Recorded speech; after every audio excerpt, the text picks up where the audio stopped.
Bonjour à tous, je suis au salon Luxpack Monaco et j'ai découvert pas mal d'innovations écologiques. Alors ce qui est intéressant, c'est ce stand ici, le stand donc de Philippe, qui s'appelle Mabalise. Alors qu'est-ce que c'est Mabalise? En fait, c'est une puce NFC ou RFID, voilà. Mais ce qu'elle a de particulier, c'est la manière dont elle se dégrade. Elle ne pollue pas.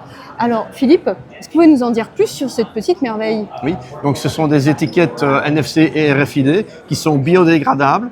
Elles se décomposent dans un compost ménager en 30 jours. En 30 jours seulement? Voilà, 30 jours seulement. On a des certifications pour la biodégradabilité, la compostabilité et le recyclage avec les papiers et le carton. Oui. Donc si vous prenez une étiquette NFC ou RFID traditionnelle, il y a 7 couches de matières différentes, dont du PET, du PVC, du silicone. Sur nos étiquettes, on est simplement avec du papier, une encre imprimée, une antenne imprimée avec de l'encre conductrice et c'est tout.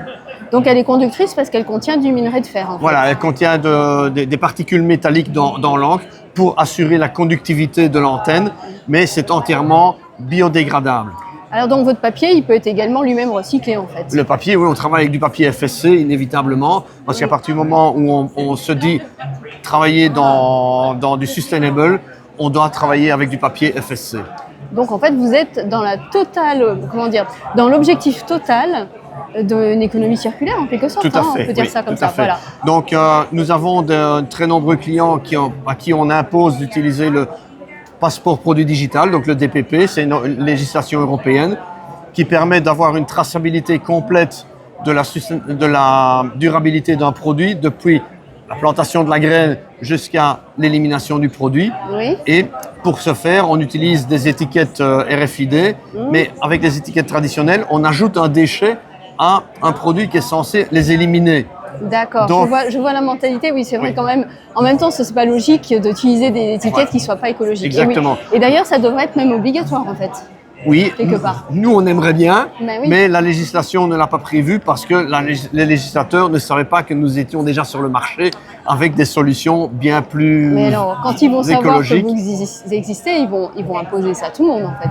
Peut-être, probablement, théoriquement. Ce serait logique en même temps parce qu'on est dans une démarche écologique. Alors si c'est pour mettre des étiquettes qui se décomposent pas, ça sert à rien. Voilà, exactement. Il y a beaucoup d'aberrations d'ailleurs en matière d'écologie.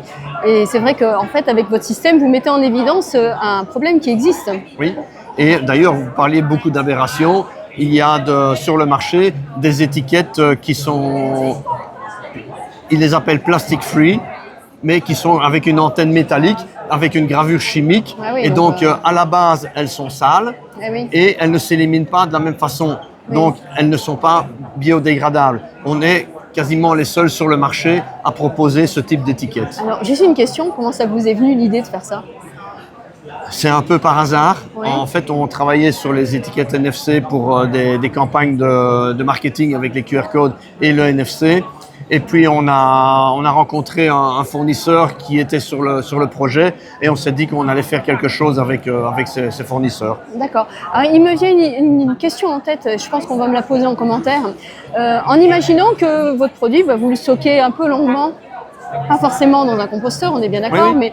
mais vous traînez entre guillemets à l'utiliser ou ça reste en réserve longtemps, il n'y a pas de risque qu'il se dégrade de trop prématurément? Prématurément, non.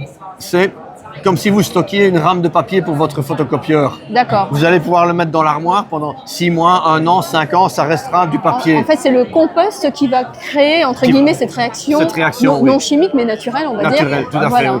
Alors, le papier se dégrade naturellement au contact de l'air. Oui. Si vous laissez une feuille de papier 20 ans dans une armoire, quand vous allez revenir, elle va être un peu abîmée. Mais ce n'est pas l'objectif d'une étiquette.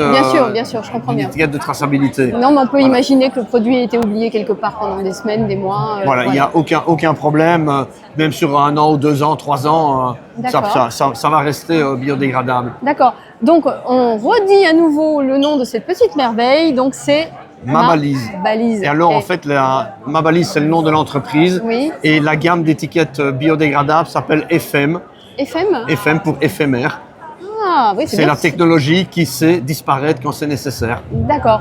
Alors, vous voyez, en matière d'emballage, ce qui est intéressant, et c'est pour ça que je suis venue à Luxpack Monaco aujourd'hui, c'est que vous avez des innovations et il y a aussi des innovations écologiques. Et ça, c'est très très important, surtout de nos jours.